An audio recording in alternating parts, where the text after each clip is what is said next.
नमस्कार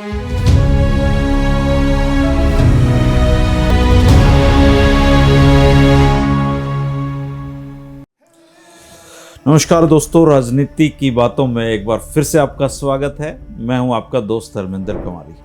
politics of Chaudhar पर हम बात कर रहे हैं जो डॉक्टर सतीश त्यागी जी की लिखी हुई है। और आज का जो वीडियो है दोस्तों, इसमें हम पंजाब के साथ हरियाणा के जुड़ने की जो कहानी है उसको हम जानने की कोशिश करेंगे। आप जानते हैं दोस्तों कि 6 फरवरी 1858 की तारीख हरियाणा के इतिहास में एक बहुत अहम स्थान रखती है, क्योंकि इस दिन हमारा प्यारा जो हरियाणा था वो पंजाबी हरियाणा हो गया था और हरियाणा क्षेत्र का जो भाग्य था वो पंजाब के साथ जुड़ गया था। इस तारीख के बाद फिरंगी जो कुछ भी पंजाब में करते थे वो अपने हरियाणा के साथ भी होता था। पंजाब की राजनीति से ही हरियाणा की राजनीति संचालित होने लगी, प्रभावित होने लगी और अगले जो 108 साल का समय है वो पंजाब के रहमो करम पर रहना हरियाणा की नीति हो गया। भले ही इस बीच में चाहे राज फिरंगियों का रहा हो या आज़ादी के बाद तथाकथित अपना राज रहा हो, परिस्थितियां बहुत ज़्यादा बदली नहीं। 1966 में फिर ये सब कुछ बदलता है। 1 सदी और 8 वर्ष में हरियाणा के सफ़र पर अगर नज़र हम डालेंगे दोस्तों, तो देश की आज़ादी से पहले पंजाब का जो दिल्ली डिवीज़न होता था और आज़ादी के बाद अंबाला डिवीजन की हैसियत से यह सब तय हुआ था। 1 सदी से भी लंबे कालखंड में हरियाणा की अपनी कोई इंडिपेंडेंट राजनीतिक पहचान नहीं थी। ब्रिटिश पंजाब के कुल 29 जिलों में हरियाणवी भूभाग समाहित था। अगर पूरे पंजाब को आप उस समय का जानना चाहें तो 5 डिवीजन उसमें होते थे: दिल्ली, जालंधर, लाहौर, रावलपिंडी और मुल्तान। दिल्ली डिवीजन के अंतर्गत आज का हमारा ये पूरा हरियाणा आता था, जिसमें दिल्ली, अंबाला, गुड़गांव, हिसार, करनाल, रोहतक और शिमला जिले शामिल थे। तब दिल्ली जिले में सोनीपत का कुछ हिस्सा भी आता था। 1857 की क्रांति ने अंग्रेजों के कई भरम तोड़े।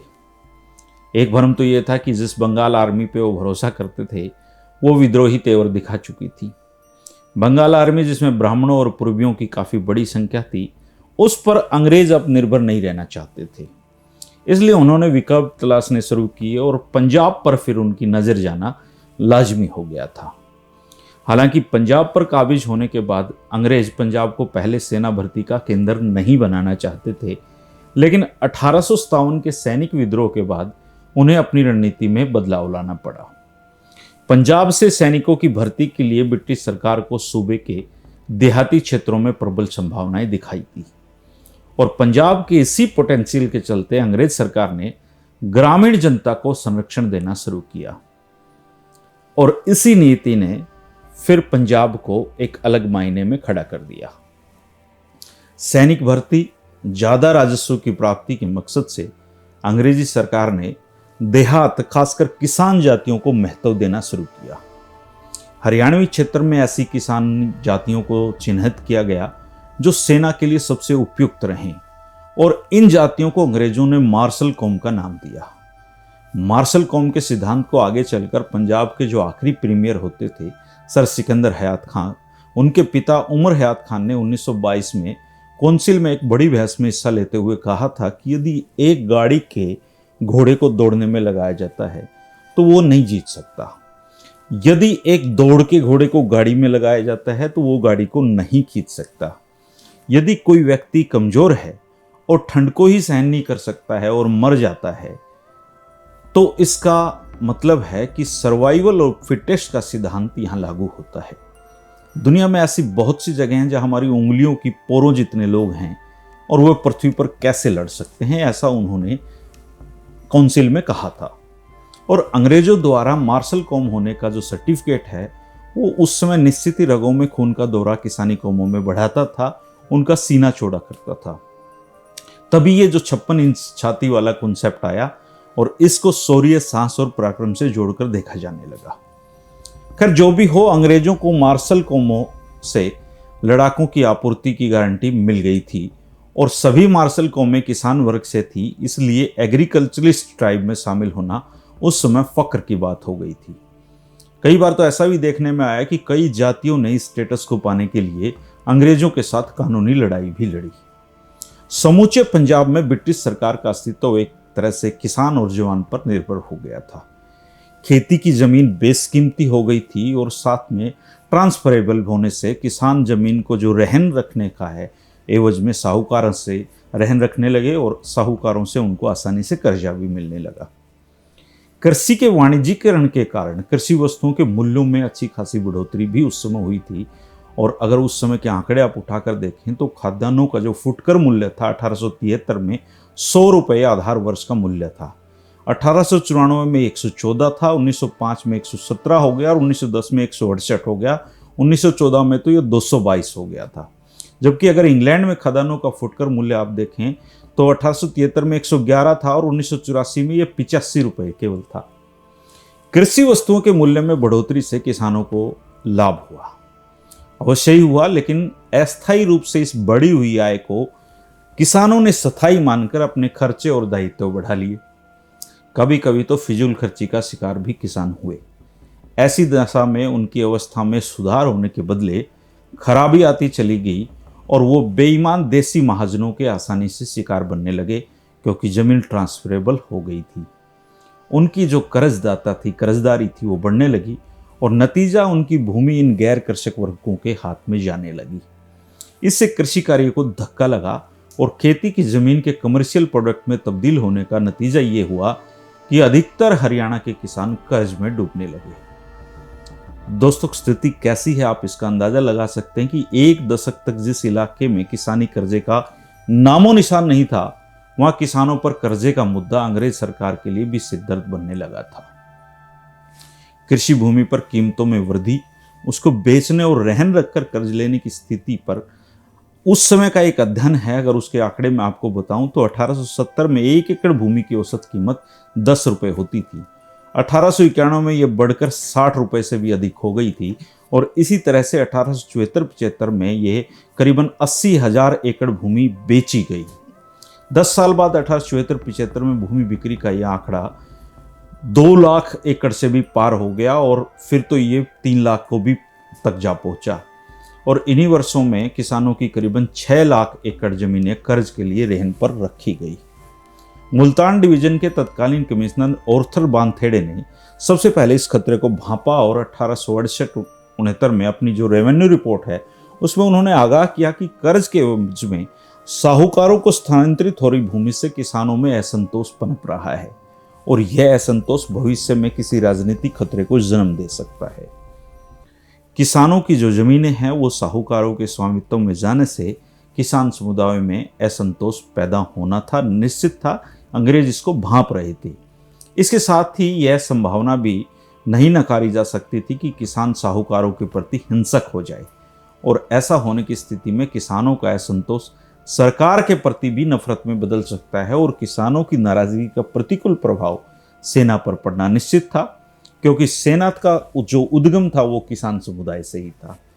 ब्रिटिश सरकार अपने शासन की रीढ़ की हड्डी टूटने का ये जोखिम लेने की स्थिति में नहीं थी, इसलिए तत्काल राहत के जो रास्ते थे उनको तलाशने लगे अंग्रेज अधिकारी। यहाँ पर ब्रिटिश सरकार के लिए किसानों और साहूकारों की उपयोगिता की दृष्टि से तुलना करते हुए 1886 में पंजाब के फाइनेंस कमिश्नर थोबर ने लिखा कि व्यापारिक जातियों ने राज्य की स्थिरता में कुछ भी योगदान नहीं दिया है।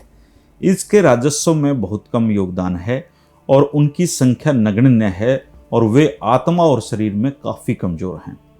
लड़ने में सक्षम होने की बात तो दूर, व्यापारिक जातियों को सुरक्षा की आवश्यकता पड़ती है, इसलिए वे एक खतरे के समय ताकत बनने की बजाय कमजोरी का स्रोत बनेंगे और किसी भी मामले में सरकार के प्रति उनकी वफादारी हमेशा संदिग्ध रही है। 1890 आते आते दोस्तों हालात और भी गंभीर हो गए। पहले से चिंतित ब्रिटिश सरकार ने इस समस्या से निपटने के लिए कोशिश शुरू की। खूब बहस का दौर चला और जिसकी जो परिणति है वो हुई पंजाब लैंड एलिएशन एक्ट 1901 के रूप में।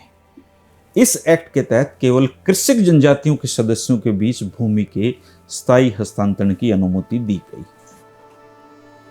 इसके बाद गैर कृषि जनजातियों के सदस्यों या एक ही जनजाति के सदस्यों द्वारा बंधक के रूप में और अवधि के रूप में जो प्रतिबंध थे वो हटा दिए गए थे। सूदखोरी, बंधक और पट्टे की भी अधिकतम जो अवधि है अंग्रेजों ने 20 साल निर्धारित की थी। कि सारा खेल था कृषक भूमि गैर कृषकों के हाथ में जाने से रोकने की। पंजाब लैंड एलिएशन एक्ट 1901 जमींदारा तबके के पक्ष में ब्रिटिश सरकार का बड़ा कदम था। असल में इस एक्ट से किसानों पर ब्रिटिश कृपा वर्षा की शुरुआत हुई थी। इस संबंध में 1912 से 1919 तक पंजाब के गवर्नर रहे माइकल ओडवायर ने कहा कि अपने कार्यकाल के दौरान मैंने ग्रामीण जनता के हितों को आगे बढ़ाने के लिए वो सब कुछ किया जो मैं कर सकता था। मैं प्रांत की स्थिरता और समृद्धि का आधार जिसे मानता था। जिन जातियों की गिनती होती थी, जो जातियां लड़ सकती थी, ये उन्होंने लिखा। माइकल ओडवायर की सोच और समझ को ब्रिटिश सरकार ने भी गंभीरता से लिया और नतीजन 1919 में मॉन्टेग्यू चेम्सफोर्ड सुधार पूरी तरीके से सूबे की देहाती जनता की तरफ झुके हुए थे। काउंसिल की 64 सामान्य सीटों में 51 सीटें देहात के लिए आवंटित की गई। 7 विशेष सीटों में से भी 4 सीटें भूस्वामी वर्ग के लिए आरक्षित की गई थी। दिसंबर 1920 के चुनाव के बाद जो पंजाब काउंसिल अस्तित्व में आई, उसका चरित्र और स्वरूप पूरी तरीके से देहाती था। 2 दशकों में ब्रिटिश सरकार ने समूचे पंजाब को देहात और शहरियों के बीच में बांट दिया था। इसी आधार पर अब भी जो भविष्य की सत्ता है, उसका संचालन अंग्रेजों को करना था। ऐसे में ब्रिटिश सरकार को एक ऐसे राजनीतिक दल की जरूरत थी जो काउंसिल में उसके शासन को जन समर्थन के बूते वैधता प्रदान कर सके। और इसी दौर में 1923 में दूसरे काउंसिल चुनाव से पहले एक पार्टी का अस्तित्व होता है जो पूरी तरीके से देहातियों की पार्टी थी। यूनियनिस्ट पार्टी उसका नाम था। यूनियनिस्ट पार्टी और पंजाब का इतिहास एक ऐसा इतिहास है दोस्तों जिसे किसानों का स्वर्ण काल कहा जाता है। इस दौर में एक ऐसे नेता का उद्भव होता है जो धर्म नहीं बल्कि किसानों का मसीहा कहलाता है, और उस मसीहा का नाम है चौधरी छोटू राम।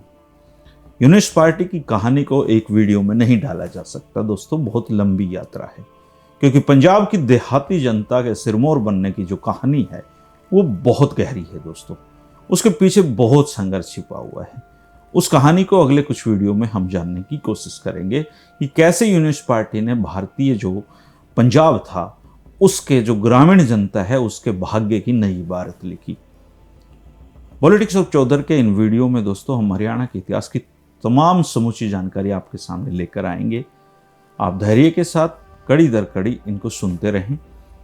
पिछले वीडियो ना देखे हों तो पॉलिटिक्स ऑफ चौधर नाम से एक प्लेलिस्ट है, आप उसमें जाकर देख सकते हैं।